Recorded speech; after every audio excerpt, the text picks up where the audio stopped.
So I'm going to start with Mide. First of all, you look good, girl. Thank you. Definitely, you look so good. First of all, I know at the end of the day, you guys are like, I'm going to come out, going to, face the real world. Is there anything that you have met outside that you sort of, didn't expect? Yeah, a few things. I didn't expect the whole Dede and Mide, saga. No, we're going to get there. But, I feel like I can understand it. Now that I watch some clips, I'm like, okay, I can see how people can take up, some things. Okay. But yeah, apart from that, that's the only thing. Every other thing you expected. Yeah.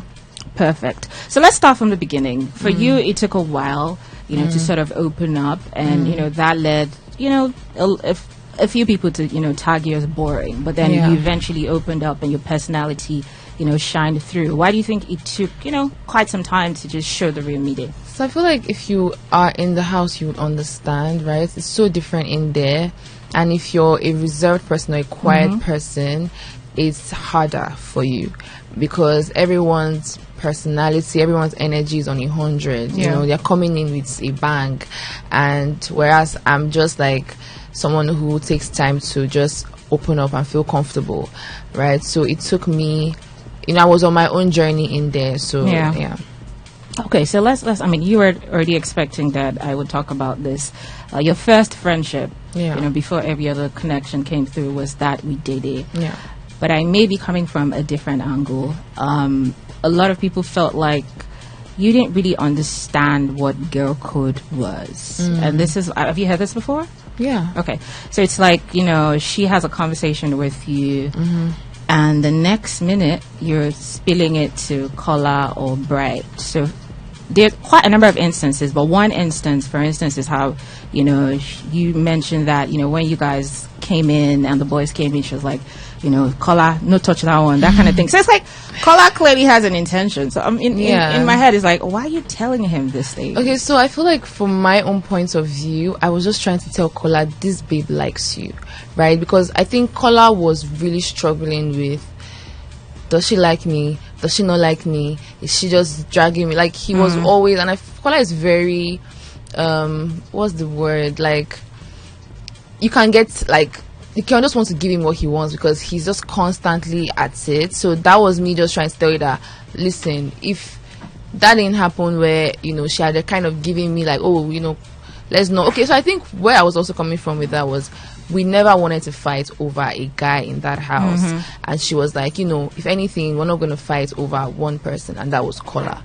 So that was what I was trying to tell him. Like, listen, this babe actually, she likes you. Just calm down, So I was trying to, like, give him that.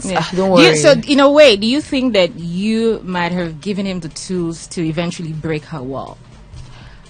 Yeah, I don't think her walls could have been broken though. Yeah, because me and her would also have conversations where she's like, don't worry, like. So I feel like I was just trying to get Kola to just not be as worried in that house. Yeah, because he's also my friend too. Okay, we're gonna move on from that. I'm looking at your face card. Definitely one of the top face cards, this season. Wow, you're beautiful. Thank you.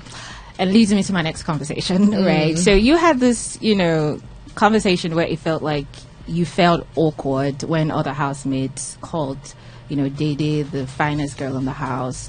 So I don't, in my head, you probably were coming from a point where, why are they comparing us? Or you felt awkward. But then online, there were like so many interpretations to that. People saying, it's weird. Why are you even having that conversation? So now that you're here, for that statement, what was your own point of view? Okay, so I'd heard it from a number of housemates, and I'm like, why are you guys... How did they phrase it exactly? Yeah, like, the prettiest girl in the house, who is prettier, Dede and Mide. And I'm like, why are you guys even bringing up that topic? Like, that shouldn't even be a thing, right? And I remember having that conversation and like saying, me and Dede are two different people. We have two different vibes, two different looks. So why should you guys even bring that up? That was where I was coming from. Like, I didn't even want to hear it. So yeah. Okay. So moving on from that, you also took a break from the friendship. Yeah. Was that something you think you needed in the game? That's my first question. Okay. It was in the headspace that I was in. It was a lot of confusion. It was like, I'm hearing all these things from other housemates, my friend as well. We don't have the same. I just felt like we needed the space. And once we took that space, I think it was a week, we were just like back to everything was just good. If the game had to restart again, because I think Bright asked you this question, so I'm going to ask again. If the game restarted again, would you start as a girl duo, or would you play it alone? I think I would have taken my time. I would have taken more time to just open up first before I knew if I wanted to kind of start that relationship or friendship with anyone in the first week or two. I would have probably taken my own time to just find my own lane. So I think it was a lot of I was trying to segregate myself from hearing Bright and Mide, Bright and Daddy, and I wanted to be okay, I'm Mide, where's my own lane and how do I get that back? So I think I should have just started off with that before entering into those big relationships or those big friendships. Okay, amazing. Yeah. We're gonna have to talk about Bright because that's a big part of your stay in the house. And I spoke to him. It was last week. He was here. He made bold statements, spoke really warmly about you, and did say he would like to continue. Right. I have seen some of your interviews. You kind of sound like maybe not necessarily continue a relationship, but I want to know where's your head at the moment. So right now, Bright is my friend. I will talk to him. Well, good, but right now I'm just trying to focus on me. You will talk to him means you've not spoken to him yet? No, not yet. Why is that? We're just trying to give it time. He's also going through his own thing. There's been a lot, going on with him. And, we're just trying to take our time. There's no rush. We have all the time in the world now. Is this a thing where you're hearing, so many voices, there's a lot of pressure? Is that what this is? Yeah, it's just me trying to just let everything calm down before making a decision. Yeah. Sorry, this is interesting. This is why. Because I mean, for 3 years I've been interviewing you guys, and I see cases where people were really cool. This is not even about relationship right now. Yeah. So you guys, or just generally, people were really cool in the house. You didn't fight. Someone was evicted. You guys were cool. you were emotional when he left and all of that. So it's you come out and there's a switch. In this case, I get there's a mess going on, and it's very okay to not want to be in that mess, or you don't even have to want to continue a relationship. But it's this was your somewhat ride or die, or your friend. You can still come out and I don't understand why you haven't spoken. You can still say, you know what, we're friends, even if we're not going to date. You can still talk about it. I'm doing that, but I'm still trying to so we're cool. That's all I'm going to say. Well, me and Bright were very cool. Okay. If you say so. But would you say that he was your ride or die in the house? Of course. I feel like he had my back. I feel like he was one person that had my back in the house. Takes me back to the statement Faith made, where he said that it felt like Bright liked you more and you don't really like him as much. Do you think that's a right statement or a wrong statement? I feel like that was Faith's opinion. Everyone has their own opinion. I'm sure some people would have thought I liked Bright more at some point. So I think that was just Faith's opinion. So yeah. But do you intend to talk to Bright anytime soon? Of course I do. Okay. Moving on from that, you had the right questions. Moving on from that, one of your big moments was your fight with Zita. Where are you guys at the moment? Where do you stand? Oh my God. So Zita and I, we kind of settled it in the house before coming out, so it was super cool. That fight dragged on for so long, and it didn't even need to. I think we're just both holding on to something that was already we're just even tired of it at that point. So yeah, we're very cool. Okay, another back and forth that you had in recent times was with Isabella, where I think it was you she called anglerfish. So you guys clearly were not, in good terms. In your own view, what was the problem with you and Isabella? So that was the problem. There was no problem. The problem was that I felt like she liked Bright, and I'm in the midst of her liking Bright, I really wanted us to be cool. But there was a very strong energy from her. There was an energy chain. There was like she was snubbing me, and I'm like, I don't want us to fight over a guy, over Bright, because I know that me and him are cool. So when I heard that she was calling me names, it was like, okay, now I know that this is a serious, beef. But at the end of the day, we even just like, so I feel like in the house, there's just a thing where you can fight with somebody, but the next day you guys are cool because we realize it's really not that deep. So I feel like eventually we just started like being cool. So you guys are cool now? Yeah, we're cool. All right, let me move to Zita. 2 times HOH. Girl. Hi. And it was nice to see how far you went, because I feel like a lot of people felt you would have left way earlier on the show. So just seeing you making it to this point is definitely, inspiring to see. But let's start with your parents, because I caught you on stage. You had that pink, was it a suit or something? Yeah, and everything. And then you had said your parents had no idea you were going on the show. Why did you decide to keep it from your parents?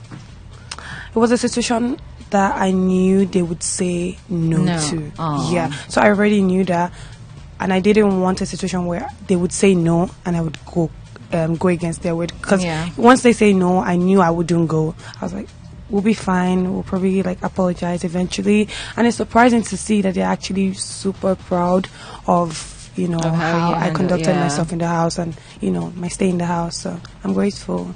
But what was the reaction? Did they why didn't you tell us? Did they say anything? Truthfully, I haven't gotten that. I really have not gotten that. I feel like they are dwelling on the positives, and they're saying how important this can be and how good it can be, when managed properly. So I'm grateful that happened, and to the people that kept me in too. All right, let's talk about your mischievous shenanigans, putting paste on people's beds, just the drama, the whole thing that you did. Walk me through your thought process at the time, and also, answer the question first, and then the second question would be, if you were caught, what do you think would have happened? So in the house, we know there were 29 housemates with huge personalities, and I feel like I'm a slow burner. I don't just get to places and, bring out myself immediately. So I needed something to stand out. And in that moment, it's funny because I had a conversation with Mensan and Damboski, and I was like, what if I hide things? And they were like, oh, you know how Damboski can be, he's so chill. And he's like, oh, don't do that. I'm like, oh, sure, I won't. I asked him that, Oh my God. Ahead. Then I just tried it once. It was actually with Sabrina's shoes, because she used to talk about how much she loved her shoes.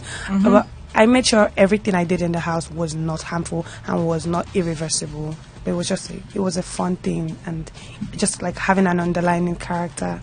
It was interesting. Did you somewhere think they might just catch you? I did, and they were really close at some point. Okay. Yeah. Who was the person?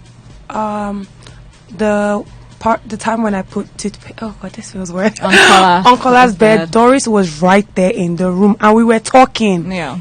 It was crazy, but they didn't find out. What do you think would have happened if they found out? To be honest, I actually was ready for that. I was going to own it and be like, okay, so when then we'll be fine eventually, because I really didn't do anything that crossed any lines, except I don't know. I'm finding out that the snake in quote unquote did certain things, and I'm like, oh, that's not me. We're going to find out who that is. So. Okay. That's about it. So you in particular, especially I think the last 2 weeks before you left, you had opinions on who you felt was strong or not, particularly when Thelma and Bright, were evicted. So you made statements like, if he was Coin and I think a couple of other people, you would believe. Okay. So in my head, seasons on seasons, it's never what you think that, really happens outside. So for you, what was your judgment based on? Because it was quite interesting to see. I haven't watched the clip to know what was shown, but if the whole scene was played and where the conversation started with Kola, it started with Kola and I actually saying if it was both of us, the world would believe, because we could believe. We perceived that certain people were stronger in the house. Yeah, so I want to know on what criteria do you figure out who's strong? It was more so people who brought quote unquote drama, who had fights, who were outspoken and loud and did their things in, open spaces. Because it was funny because the coin you were mentioning had a lot of, still has a lot of fans, I'll say. He does. Yeah. He does. I got to find out outside. But the thing is, Coin and I were actually cool before I left. Yeah. Right? And I didn't have anything against Coin in particular. It was more so like an exemplary thing. It wasn't Coin. I mentioned a whole other housemate's name, and I don't know why they stuck to Coin's parts, but yeah, it's cool. Okay, so let's talk about Damboski. I saw that he brought you flowers. I saw that online. Anyways, where do you guys stand now with your connection? Is it going to be friends, situationship, relationship, any sort of ship? To be honest, I'm grateful to have someone who had my back all through, even when he left, and he's, starting on business. So we're just going to see where it leads to. No pressure, just do me. But it's more so enjoy the moment for Zita, do Zita with this moment, and then we'll figure that out. Okay, I was expecting I'm focusing on my brand because that's what I get here every time. Okay, so let's move away from Damboski and talk about the famous violent outburst that happened with Rude Boy. I mean, that was pretty recent, so we have to talk about it. But I just want to ask, what did that situation teach you? First of all, I realized that under certain circumstances, I could overreact, and I also realized that certain things are my triggers. But in the real world, you wouldn't meet those things because of the situation, the specific situation or dynamic of the house. Certain things would come up. So, like I always start with, "Rude Boy, I'm so sorry. I take it. It shouldn't have happened." And I also know to calm down. It's never that deep, to just take a deep breath, evaluate the situation. Is it worth it? Is it not? So it really taught me growth. It showed me that I needed to grow in some aspects, and I'm working on it. Amazing. I like the self-realization. Okay.